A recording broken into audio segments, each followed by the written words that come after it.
안녕하세요. 이번 영상은 스포츠 인권 및 생활체육 개요입니다. 스포츠 인권과 생활체육 개요 내용 또한 암기 위주 내용들이어서 키워드 위주로 외우고 문장을 연결시켜 말하는 연습이 필수입니다. 그럼 스포츠 인권부터 시작합니다. 스포츠 인권의 내용의 관련 근거는 대부분 스포츠 윤리센터 홈페이지에 게시되어 있는 내용들입니다. 그럼 한번 들어가 볼까요? 이렇게 스포츠 윤리센터 주요 사업을 알아보면 스포츠 인권 파트에 나오는 내용들이 모두 포함되어 있다는 것을 확인할 수 있습니다. 살펴보면 첫 번째로 체육계 징계 이력 확인이 가능한 징계 정보 시스템을 운영합니다. 둘째, 체육계의 인권 침해 및 스포츠 비리에 대한 상담 및 신고 관리하는 통합신고 관리 시스템도 운영합니다. 셋째, 체육계의 비리 및 인권 침해 방지를 위한 예방교육으로 성폭력 및 폭력 예방교육, 체육 지도자 재교육 등 스포츠 윤리 교육을 실시합니다. 넷째, 체육과 비리 및 인권 침해에 대한 실태 조사를 토대로 예방 가이드북도 제작합니다. 다섯째, 스포츠 윤리 보호관을 통해 체육계 현장 점검을 토대로 인권 침해를 예방합니다. 스포츠 인권 파트에 다루는 내용들 모두 스포츠 윤리센터 주요 사업에 포함되어 있다는 것을 이제 확인했으니 내용 들어가 볼까요? 첫 번째, 스포츠 인권 침해에 대해 설명하시오. 여기서 말하는 스포츠 인권은 인간답게 스포츠를 활동할 수 있는 권리라고 할 수 있겠죠? 경기 실적을 빌미로 선수 및 보호자에게 협박, 갑질, 폭행, 체벌, 기합, 과도한 훈련을 하는 것을 의미합니다. 예전에는 신체적으로 심했겠지만 최근에는 신체적뿐만 아니라 SNS를 통한 방법으로 스포츠 인권 침해 사례가 늘어나고 있습니다. 이런 스포츠 인권 침해를 막기 위해 스포츠 윤리센터를 설립했는데요. 아까 살펴봤던 내용으로 체육계 비리 및 인권 침해를 조사하고 가해자 처벌 현실화, 피해자 회복을 돕기 위한 심리, 정서, 법률 등 종합적 지원을 하는 기관입니다.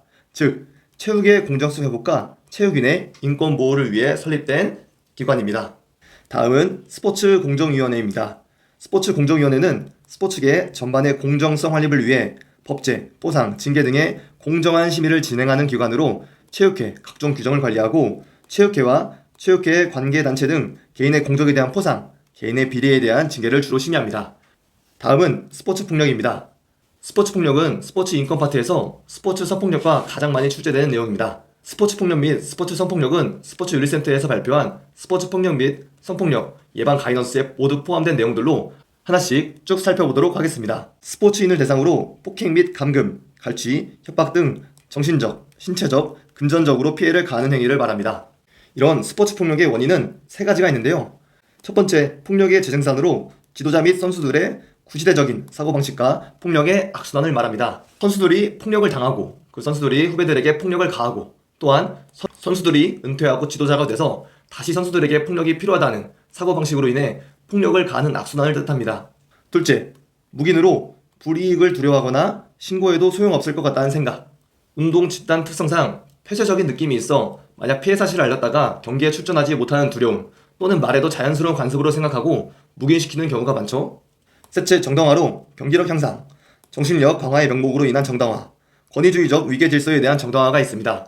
실제로 멘탈 트레이닝, 팀워크 향상이라는 명목으로 폭력을 저지르는 경우가 많았죠. 선후배 또는 지도자와 선수 간의 복종을 자연스럽게 정당화하는 경우가 많습니다. 이런 원인에 의해 나타나는 스포츠 폭력 유형은 세 가지가 있습니다. 첫째, 신체적 폭력으로 신체적 트라우마 또는 부상을 야기시키는 행위, 예를 들어 밀치기, 발로차기, 때리기 등이 있습니다. 두 번째는 방관자의 입장의 폭력, 폭력을 암묵적으로 묵인하거나 지지하는 행위, 예를 들어 보고도 못 본 척하기, 도움 요청 거절하기 등이 있습니다. 자신도 혹시 폭력을 당할지도 모른다는 두려움, 내가 아니어서 다행이다라는 생각을 가지고 있는 경우도 있습니다. 세 번째, 정신적 폭력으로 심리적, 감정적인 학대를 하는 것을 말합니다. 예를 들어 욕설로 인한 감정 상하게 하기, 따돌림시키기, 원치 않은 행위 강요하기 등이 있습니다. 최근에는 SNS, 단체 채팅방에서 욕설, 왕따시키기 등 사이버 폭력이 유행하고 있습니다. 이와 같이 스포츠 폭력의 원인과 유행에 대해 잘 표현한 영화가 있습니다. 4등이라는 영화인데요. 저도 학생들에게 많이 보여준 영화로 수영대회 입상을 위해 코치, 선수, 학부모 간의 갈등과 스포츠 폭력이 어떻게 작용되는지 아주 잘 보여준 영화라고 생각합니다. 혹시 시간 나실 때 한번 보시는 걸 추천드립니다. 폭삭, 소가수다로 나온 박해준 배우가 코치 역할입니다. 다음은 스포츠 공정위원회에서 제시한 스포츠 폭력에 대한 징계 기준입니다. 징계 대상은 경기인이고요. 가장 심한 제명의 징계의 사유로 흉기 등 위험한 물건을 사용하여 폭행한 경우, 상습적으로 폭행한 경우, 2명 이상 집단으로 폭행한 경우, 이외에 매우 비난할 만한 동기에 의해 이뤄진 경우, 이 네 가지가 엄청 중대하다고 판단되었을 때 제명을 받게 됩니다. 6개월 이상 1년 이하의 출전정지 또는 1년 이상 5년 이하의 자격정지의 사유로는 폭력행위가 치료기간 2주 이하의 경미한 상해에 그친 경우, 폭력행위가 우발적이고 특별하게 참작할 수 있는 이유가 있는 경우가 속합니다. 1년 이상 3년 이하의 자격정지에 속하는 경우는 언어폭력이 상습적으로 이루어진 경우에 속합니다. 3개월 이상 1년 이하의 출전정지 또는 3개월 이상 1년 이하의 자격정지는 언어폭력이 우발적으로 발생한 경우 또는 그 밖의 이에 준하는 경미한 경우가 이에 속합니다. 언어폭력 부분이 신체적 행위보다는 다소 약한 부분이 있네요. 그렇다면 시험, 단골 출제 문제이기도 한 스포츠 폭력에 대한 예방법은 어떻게 될까요? 크게 지도자, 선수, 그리고 학부모 이렇게 나눠서 말씀드리겠습니다. 지도자, 경기력 향상 또는 팀의 단합을 이유로 기합이나 가혹행위를 하지 않는다. 지도자는 훈련이나 경기 과정에서 사전에 선수에게 훈련 및 경기의 목표와 방법, 과정 등을 자세히 설명하고 충분한 의견을 수렴한다. 선수가 감당할 수 없을 정도의 신체적, 정신적 고통을 주는 과도한 훈련을 하지 않는다. 지도자는 특정 선수를 편애하지 않으며 훈련 시 모든 선수들에게 골고루 시간을 할애하여 지도한다. 단체 기합, 가혹행위, 악습관 금지, 의견 수렴, 과도한 훈련 금지와 같은 키워드를 외우고 답변하시면 됩니다. 다음은 선수, 경기력 향상 또는 팀의 단합을 이유로 기합이나 가혹행위를 하지 않는다. 상대방에게 욕설을 하거나 고함을 지르지 않고 물건 집어던지기 및 파손, 자해 등 다른 선수에게 위협과 공포를 줄 수 있는 행위를 하지 않는다.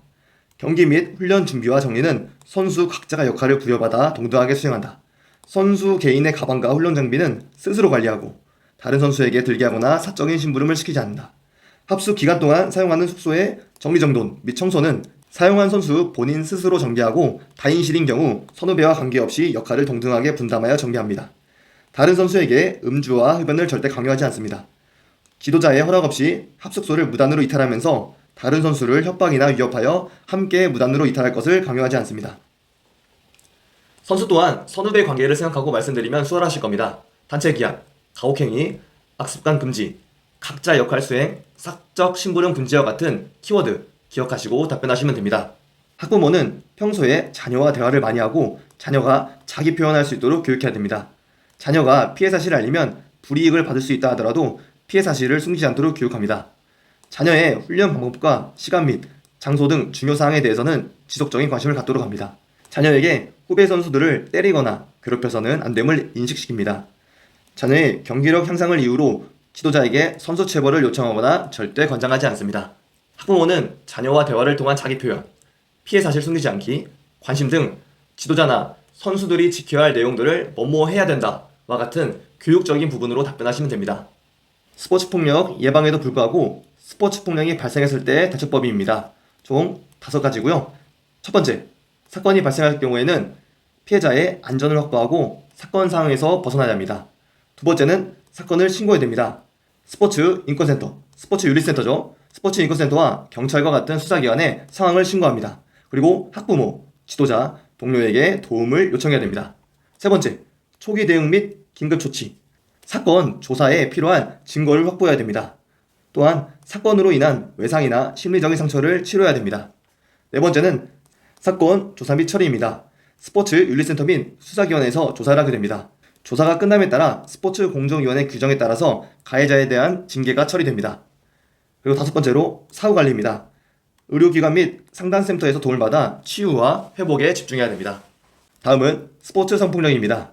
스포츠 성폭력은 스포츠 영역에서 자신의 지위와 권력을 이용하여 타인의 동의 없이 언어적, 신체적, 정신적으로 성적 자기결정권을 착취하는 행위를 말합니다. 스포츠 성폭력의 원인은 세 가지인데요. 첫 번째, 힘의 차이로 물리적인 힘 혹은 사회적인 힘의 불균형으로 인해 발생합니다. 보통 권력이나 지위와 같은 힘을 이용하여 지도자 또는 선배가 후배를 가해하는 경우가 있죠. 두 번째, 성차별적 문화입니다. 여성 또는 남성에 대한 고정된 성관념으로 인한 특정한 언행이 강요되거나 금지됩니다. 여성은 뭐뭐 해야 돼, 남성은 뭐뭐 해야 돼, 이런 고정된 성관념으로 인해 성폭력의 원인이 될 수 있습니다. 세 번째, 왜곡된 성인식으로 성에 대한 잘못된 인식으로 불쾌감 또는 상해를 입히게 됩니다. 성차별적인 요소를 감지하는 성인지, 감수성이 부족한 경우에 속합니다. 다음은 스포츠 성폭력 유형으로 4가지 유형이 있습니다. 신체적 성폭력으로 신체적 트라우마나 부상을 야기할 수 있는 성적인 폭행, 예를 들어 강간, 성추행이 이에 속합니다. 두 번째, 정신적 성폭력, 성적인 말과 행동 등으로 성적 굴욕감을 주는 행위, 언어적인 성희롱, 시각적 성희롱이 이에 속합니다. 세 번째, 디지털 성폭력으로 카메라나 인터넷 같은 디지털 매체를 이용하여 상대방 동의 없이 불법 촬영하여 유포하는 행위, 예를 들어 음란사진 및 영상 공유가 속합니다. 디지털 성폭력은 최근 가장 많이 발생하는 부분으로 SNS상에 음란사진 또는 영상을 공유하는 것을 말합니다. 네 번째, 2차 피해로 피해자가 성폭력 사건 처리 및 회복 과정에서 입는 정신적, 신체적, 사회적 피해를 말하고, 예를 들어 집단 따돌림, 폭행 또는 폭언, 주의 대상자 명단 작성, 선수 박탈과 같은 신분상의 불이익 조치 등이 이에 해당됩니다. 다음은 스포츠공정위원회에서 제시한 스포츠 성폭력, 성추행, 성희롱 행위에 대한 징계입니다. 보통 성폭력은 성폭행, 성추행, 성희롱 모두 포함하는 개념으로 쓰이는데 유형으로는 이렇게 4가지가 있습니다. 강간, 유사 강간 및 이에 준하는 성폭력 행위, 극도의 성적 수심을 일으키는 행위, 범행 과정 촬영 또는 유포가 해당되겠죠. 피해자가 미성년자인 경우, 비난 동기가 중대한 경우에 제명을 받게 됩니다. 성추행은 강제추행과 같은 뜻으로 물리적으로 신체 접촉을 가함으로써 상대방의 성적 수심을 불러일으키는 일체 행위를 뜻합니다. 예를 들어 상대방의 성기를 만지거나 원치 않는 키스를 하는 행위를 말합니다. 유형으로는 성추행의 정도가 약한 경우나 우발적으로 발생하는 경우, 6개월 이상 1년 이하의 출전 정지 또는 1년 이상 3년 이하의 자격정지가 되겠습니다. 그 외에 해당되지 않는 성추행의 경우에는 3년 이상 5년 이하의 자격정지입니다. 성희롱은 성적 언어나 행동으로 성적 굴욕감 또는 혐오를 느끼게 하는 행위로, 예를 들어 음담패설, 외모에 대한 성적인 비유나 평가하는 행위를 말합니다. 성희롱의 특징은 형사처벌 대상에 속하지 않는다는 점이 있습니다. 성추행의 정도가 약한 경우나 우발적으로 발생한 경우, 3개월 이상 1년 이하의 출전 정지 또는 3개월 이상 1년 이하의 자격정지가 되겠습니다. 그 외에 해당하지 않는 성희롱의 경우에는 1년 이상 3년 이하의 자격정지가 되겠습니다. 단골 출제 문제인 스포츠 성희롱, 성폭력 예방법도 지도자, 선수, 학부모로 나눠서 설명하겠습니다. 지도자는 선수에게 성적 불쾌감을 유발할 수 있는 신체 부위에 대한 언급이나 지적은 하지 않습니다. 단, 부상의 확인 또는 교육 목적에 부합할 때는 불가피하게 언급할 수 있습니다. 선수에게 성적 수치심을 주는 부적절한 언행은 삼가야 합니다. 감독 및 코치실과 같은 밀폐된 공간에서는 개별 면담을 피하고 부득이한 경우 적정 거리를 유지하고 출입문을 개방합니다. 마사지나 물리치료는 전문 자격을 가진 사람이 선수 및 감독의 동의를 받고 시행해야 하며 전문 자격이 없는 지도자가 시행해서는 안됩니다. 라커룸 및 샤워실에 이성 지도자는 어떠한 이유에서라도 들어가지 않아야 합니다. 선수의 숙소에 사전 동의 또는 선수의 요청 없이 방문하거나 들어가지 않아야 합니다. 성적 수치심을 유발할 수 있는 발언, 글, 사진, 동영상을 개인 메신저 및 채팅방에 공유하지 않아야 합니다. 지도자는 신체 부위 언급, 부적절한 언행 금지, 밀폐 공간에서 개별 면담 금지, 라커룸, 샤워실, 숙소는 출입 금지, 이런 키워드 위주로 외우시면 됩니다. 선수는 경기나 훈련 중 성적인 농담이나 신체 특정 부위, 특정 행동 등이 연상되는 언어는 사용하지 않아야 합니다. 동료 선수의 동의 없이 사진 및 동영상은 촬영되지 않아야 하며, 만약 촬영이 필요한 상황이라면 불쾌감을 느낄 수 있는 사진, 동영상은 삭제해야 됩니다. 라커룸이나 샤워실에서 보게 된 동료 선수의 신체 부위를 평가하거나 타인에게 언급하지 않아야 합니다.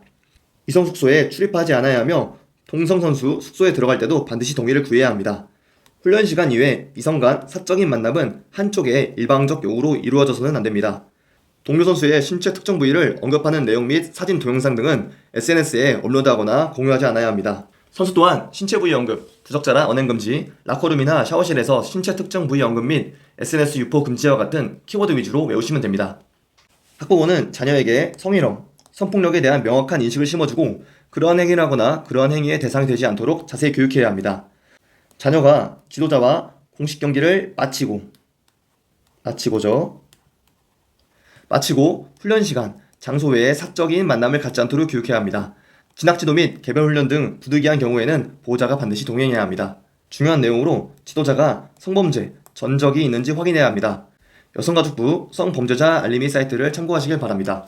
성희롱, 성폭력 전담 신고상담센터, 기관 및 스포츠 관련 조직의 도움을 받을 수 있는 방법을 알아둬야 합니다. 선후배 또는 동료가 지도자에게 성희롱, 성폭력을 당할 경우 본인의 잘못이 아니고 상대방이 부당한 행동을 하는 것임을 주지시켜야 합니다. 자녀가 성희롱 또는 성폭력을 당했을 경우 부모에게 바로 알리도록 교육하며 부모는 자녀의 피해 사실을 대한체육회 스포츠인권센터 또는 해바라기 센터, 성폭력 상담소, 수사기관, 경찰이죠. 학교장 등 관련 기관에 신고해야 합니다.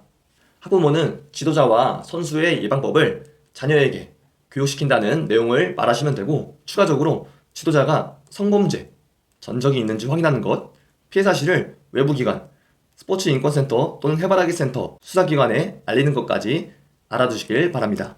스포츠 성폭력 예방법에도 불구하고 스포츠 성폭력 사건이 발생했을 경우 처리 절차입니다.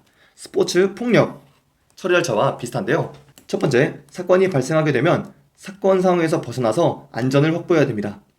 두 번째로, 사건 신고입니다. 응급 대응을 해야 되는데 성폭행의 경우 불편하더라도 몸을 씻지 않고 피해 옷차림 그대로 즉시 병원을 방문해야 됩니다. 이를 토대로 증거를 확보하고 사건으로 인해 피해 기록 혹은 증거 자료를 확보할 수 있습니다. 세 번째, 상황 신고하기. 스포츠인권센터, 해바라기 센터, 경찰에 신고하여 조사를 할 수 있도록 해야 됩니다. 그리고 학부모, 지도자, 동료에게 도움을 요청해야 됩니다. 네 번째, 사건 조사 및 처리. 스포츠 윤리센터 및 수사기관, 해바라기 센터에서 조사를 하게 됩니다. 학생일 경우에는 교육청에서도 조사를 하게 됩니다. 사건의 처리는 스포츠 공정위원회 규정에 따라 가해자에 대한 징계 처리가 됩니다. 또한 사건으로 인한 외상이나 심리적인 상처도 치료해야 됩니다. 다섯 번째, 사후관리. 사건이 다 종료되어도 의료기관 및 상담센터의 도움을 받아 꾸준히 치유와 회복을 해야 됩니다. 다음은 성그루밍입니다. 피해자와 친분을 쌓아 심리적으로 지배를 한 후 언어적, 신체적, 성적 착취를 과하는 행위를 말합니다. 보통 성그루밍은 경제적으로나 심리적으로 취약한 아동이나 청소년이 노출되기 쉽습니다. 성폭력 피해가 발생한 뒤로도 상대를 회유하거나 협박하여 피해 폭로를 막는 것도 전부 성그루밍에 포함됩니다. 다음은 성인지 감수성으로 성별 간 불평등에 대해 인지하고 일상생활에서 성차별적 요소를 감지해내는 민감성을 뜻합니다. 즉, 여자와 남자가 서로 다르다는 것을 인지하고 성피해자가 발생했을 경우에는 피해자의 입장에서 생각해보는 것을 말합니다. 다음은 생활체육 개요 파트입니다. 생활체육 개요 파트는 내용은 많지 않더라도 몇 가지 내용들이 꾸준히 출제되고 있는 파트입니다. 먼저 생활체육 정의입니다. 여기 적혀있는 생활체육 정의 내용이 생활체육진흥법 내용에 그대로 들어가 있는 내용인데 이 내용을 하나씩 잘 읽어보면 앞으로 나올 생활체육 내용들이 모두 정의에 의해 만들어져 있는 것을 알 수 있습니다. 나이, 성별과 관계없이 남녀노소 모두를 위한 활동이라는 거겠죠. 건강과 체력을 증진시키기 위해 이것은 생활체육의 목표 또는 기능이 되겠네요. 자발적으로 참여하는 이것은 강제가 아니라 스스로 할 수 있는 환경을 만들어주는 거겠고요. 체육활동 전체 이거는 걷는 거부터 뛰는 거, 등산하는 거, 웨이트 트레이닝 하는 것 모든 신체 활동을 말하는 거겠네요. 이 정의를 정확히 외우시면 혹시 문제에 대한 답이 순간적으로 안 떠올라도 정의를 통해서 어느 정도 유추하실 수 있을 겁니다. 다음은 생활체육 목표입니다. 첫 번째, 건강과 체력 증진. 두 번째, 건전한 여가생활. 세 번째, 공동체 의식의 증진. 이 문제는 생활체육 목표가 아닌 지도 이념으로 나와도 같은 답변을 하시면 됩니다. 다음은 생활체육 기능으로 시험에 자주 출제되는 문제입니다. 첫 번째, 사회적 기능으로 사회 구성원이 조화를 이루어 살아가도록 공동체 의식을 강화시켜 국민 화합을 이뤄낸다. 스포츠에 대한 올바른 규범을 학습하여 준법 정신을 함양한다. 우리는 운동에서 규칙 또는 집단 규율 등을 학습하고 집단 생활하면서 공동체 의식을 강화하죠. 이 기능을 말하는 겁니다. 두 번째, 생리적 기능. 운동량이 부족한 사회 구성원에게 적정량의 신체 활동을 제공하여 신체적 건강을 유지 및 증진시킨다. 또한 성인병을 예방하고 질병 치료에 보조적인 역할을 한다. 적당한 운동은 몸을 건강하게 한다는 것은 모두 알고 있는 내용이죠. 세 번째, 심리적 기능. 긴장, 갈등, 스트레스 등을 안정시킨다. 정서적 균형을 유지시키며 자존감 형성에도 도움을 줍니다. 함께 참여하는 사회 구성원들 간의 친밀감, 연대의식, 우애 등 유대감을 형성시킵니다. 실제 학교 현장에서도 체육을 통해 학생들의 학교폭력 발생률이 줄일 수 있어 체육에 대한 중요성이 점점 커지고 있습니다. 다음은 생활체육 3요소입니다. 생활체육 3요소는 시설, 프로그램, 생활체육 지도자가 이에 속합니다. 제가 올해 시험관이라면 이런 문제를 한번 내볼 것 같아요. 본인이 생각하기에 생활체육 3요소 중에 제일 중요한 요소는 이렇게요. 시설, 프로그램, 지도자 중에 하나를 답변하게 된다면 왜 그렇게 생각하세요? 여기까지 물어볼 것 같아요. 올해 구술시험 자체가 시험관의 재량이 커질 것 같은데 기존 문제에서 한 번 더 물어볼 가능성도 충분히 있다고 봅니다. 그럼 이 문제의 답변을 생각해 볼까요? 저의 개인적인 답변으로는 저는 지도자라고 생각합니다. 이유는 시설과 프로그램 모두 중요한 요소이지만 시설이 열악하더라도 운동은 가능하고 프로그램은 지도자 없이는 운영 자체가 불가능합니다. 지도자는 이 두 가지를 연결할 수 있는 제일 중요한 요소라고 생각합니다. 이런 답변까지 한번 각자 생각해 보는 건 어떨까요? 다음은 생활체육 활성화 방법입니다. 총 5가지가 있는데요. 첫 번째, 생활체육 시설의 개방 및 확충. 학교 체육관이나 공공기관 체육시설들을 주민들에게 개방하는 것이 해당됩니다. 두 번째, 다양한 프로그램 개발 및 보금. 국민들이 많이 참여할 수 있는 축제, 그리고 행사들이 해당됩니다. 세 번째, 생활체육 동호인 조직 활성화. 최근 러닝, 배드민턴, 테니스 등 동호회에 속한 분들 많죠? 네 번째, 생활체육 홍보 및 정보 서비스망 활성화. 최근 SNS에 많은 정보들을 홍보하고 있죠? 다섯 번째, 스포츠 지도자 관리 및 체계적인 활용. 이 내용이 지금 우리가 공부하고 있는 부분이겠네요. 생활체육 활성화를 위해 훌륭한 스포츠 지도자를 뽑고 현장에 투입되는 것입니다. 다음은 생활체육 프로그램의 개념입니다. 시간적, 공간적 제약을 극복하고 모든 사람들이 연령, 계층 상관없이 체육을 즐기고 신청하는데 수반되는 수단과 방법입니다. 생활체육 정의랑 크게 다를 바 없죠? 모두가 생활체육을 참여하기 위한 수단과 방법이라고 생각하시면 됩니다. 다음은 생활체육 프로그램 구성 원리입니다. 시험에 자주 출제되는 문제입니다. 크게 10가지가 있는데요. 한 번씩 읽어보자면 평등성, 모든 사람이 참여할 수 있어야 합니다.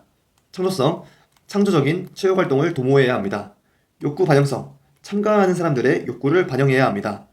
다양성, 일률적 방법이 아닌 다양한 프로그램을 개발하도록 해야 합니다. 전문성, 전문가에 의한 운영 및 감독이 되어야 합니다. 평가성, 프로그램에 대한 지속적이고 객관적인 평가가 이루어져야 합니다. 보완성, 프로그램 평가 이후 지속적인 수정과 보완이 이루어져야 합니다. 편의성, 누구나 쉽게 참여가 가능해야 합니다. 전달성, 더 많은 사회 구성원에게 보급되어야 합니다. 자발성, 사회 구성원이 자발적으로 체육활동에 참여할 수 있게 해야 합니다. 단어를 알면 뜻은 대부분 매칭이 되죠? 그래서 앞글자를 따서 외우는 걸 추천드립니다. 저는 평창에서 편하게, 욕하고 전자를 보다 이렇게 외우시면 충분할 것 같습니다. 다음은 생활체육 프로그램 기획 단계로 이 문제도 자주 출제되는 문제입니다. 총 6가지 단계로 있고요. 첫 번째, 프로그램 목적 및 철학 이해. 프로그램의 방향성을 설정하는 단계입니다. 두 번째, 요구조사. 참가하는 사람들의 요구를 파악하여 프로그램의 내용과 방식을 결정합니다. 세 번째, 프로그램 목적 및 목표 설정. 목적과 목표를 설정하고 달성하기 위한 구체적인 전략을 수립하겠죠. 네 번째, 프로그램 계획. 프로그램을 실행하기에 앞서 프로그램 구성 요소를 확인하고 여러 시뮬레이션을 통해 오류를 최소화하는 단계입니다. 다섯 번째, 프로그램을 실행하면서 가장 많은 시간이 걸리는 것으로 물리적 공간의 확보, 동선, 참가자 및 지도자 모집 등 다양한 분야에 주의를 기울여야 합니다. 여섯 번째, 프로그램 평가 및 피드백. 실행한 프로그램에 대한 평가와 잘된 점과 안된 점을 파악하여 수정, 보완하는 단계입니다. 다음은 생활체육 지도자의 역할입니다. 5가지로 생활체육 프로그램 개발, 전문적 지식 전달, 체력 진단 및 운동 처방, 체육시설 운영 및 관리, 사고 예방 및 안전관리. 이런 내용들은 쉽게 유추할 수 있는 내용들이죠. 다음은 생활체육 지도자의 자질입니다. 첫 번째, 의사 전달 능력. 두 번째, 도덕적 품성. 세 번째, 공정성. 네 번째, 사명감. 다섯 번째, 활달하고 강인한 성격. 여섯 번째, 자기 통제력이 있습니다. 이런 문제들은 지도자의 자질 또는 생활체육 지도자가 갖춰야 할 자세 또는 요소 이런 식으로 문제가 나올 수도 있으니 당황하지 않고 문제의 의미를 잘 파악하시길 바랍니다. 혹시나 기억이 안 나시면 지도자로서 가져야 할 좋은 말들을 하시면 됩니다. 다음은 생활체육 지도의 원리입니다. 지도 원리도 자주 출제되는 문제입니다. 첫 번째, 개인차를 고려하여 지도한다. 두 번째, 과학적이고 체계적인 방법으로 지도한다. 세 번째, 자발적 참여를 할 수 있도록 지도한다. 네 번째, 정확하고 올바른 지식을 전달한다. 개인차, 과학적, 자발적, 올바른 이런 키워드를 토대로 외우시면 됩니다. 다음은 생활체육 지도자가 받아야 할 교육입니다. 이전 보디빌딩 지도자가 받아야 할 교육과 거의 유사한 내용이죠. 도핑방지 교육, 성폭력 예방 교육, 인성 교육, 응급처치 교육, 리더십 교육이 있습니다. 다음은 연령대별 또는 생애주기별 생활체육 프로그램 목적입니다. 이 내용은 유소년 또는 노인 스포츠에서도 많이 다뤄지고 자주 출제되는 문제입니다. 총 5가지 주기가 있고요. 첫 번째, 유아기는 보통 2세에서 6세를 뜻하며 기본 움직임을 익히는 단계로 놀이 중심으로 인지 기능이 발달할 수 있도록 지도해야 합니다. 두 번째, 아동기는 6세에서 12세로 던지고 받는 기술 같은 거를 습득해 나가는 단계이며 다양한 활동을 통해 사회성을 발달할 수 있도록 지도해야 합니다. 세 번째, 청소년기는 12세부터 18살까지를 뜻하며 2차 성징 발현기로 팀 스포츠를 통해 협동심을 기르고 스포츠 경험을 통해 평생체육 기틀을 마련해야 합니다. 네 번째, 성인기로 정신적으로나 신체적으로나 성숙하여 유산소 또는 저항 운동을 통해 밸런스를 강화시키도록 해야 합니다. 성인 초기에는 신체 능력이 최고조로 올라가다가 중기부터는 서서히 감소하게 되는 것이 특징입니다. 다섯 번째, 노년기. 노년기는 보통 65세 이상을 뜻하며 노화가 시작돼 신체적으로나 정신적으로 약해지게 되므로 레크레이션성 활동을 통해 건강을 유지할 수 있도록 지도해야 합니다. 다음은 생활체육시설입니다. 공공체육시설은 일반 시민을 위해 저렴한 비용으로 체육활동에 참여할 수 있게 서비스를 제공하는 시설, 예를 들어 공설운동장, 국민체육센터 이런 곳이 해당됩니다. 민간체육시설, 일반 시민을 대상으로 설치하는 체육시설로 이윤 추구를 목적으로 하는 영리시설과 체육활동 장려를 목적으로 하는 비영리 체육시설로 나뉩니다. 영리 목적 체육센터는 호텔 체육시설 또는 리조트 체육시설이 해당되고 비영리 체육센터는 YMCA 같은 종교단체의 체육센터가 해당됩니다. 학교 체육시설, 학교 교육과정에서의 체육활동 공간뿐만 아니라 지역사회에도 개방하여 주민의 생활체육 활동 공간이 되는 것을 말합니다. 최근 학교 체육관을 대관하여 활동하는 배드민턴, 배구, 농구 동호회들이 늘어나고 있죠. 직장 체육시설, 직장인들의 능동적 체육활동 참가를 위한 직장 내 복지시설을 뜻합니다. 다음은 생활체육 관련 용어로 반드시 외워야 하는 단골 출제 문제입니다. 첫 번째로 스포츠 for all, 모든 사람을 위한 스포츠로 성, 연령, 계층, 사회적 지위에 관계없이 전 생에 걸쳐 모든 사람이 누구나 자유의지로 스포츠에 참가할 기회와 권리를 보장해주는 개념입니다. 생활체육 정의랑 거의 일치하지 않습니까? 두 번째, 피트니스, 밸런스가 잡힌 건강한 신체를 만들어내는 운동 개념. 10년 전부터 피트니스란 이름이 많이 사용되고 있죠. 세 번째, 에어로빅, 몸 안에 최대한 많은 양의 산소를 공급하여 유산소 기능을 촉진시켜 신체의 건강을 증진시키는 운동. 에어로빅 여러분들 많이 알고 있죠? 미국에서부터 시작되어 피트니스를 추구하는 대표적인 운동 종목 중 하나입니다. 네 번째, 웰니스, 웰빙과 피트니스를 결합한 말로 행복하고 건강한 삶을 뜻하며 신체적, 정신적, 사회적으로 건강한 상태를 만드는 개념입니다. 다시 한번 이 내용 꼭 암기하시길 바랍니다. 이렇게 해서 스포츠 인권과 생활체육 교육을 다뤘습니다. 대부분 암기 위주라 외우고 말하는 연습이 필수입니다. 영상에 대해 궁금하신 점 있으시면 카페나 유튜브에 댓글 달아주시고요. 다음 강의는 지도 방법 영역의 웨이트 트레이닝과 과학적 지도 방법 내용을 다루도록 하겠습니다.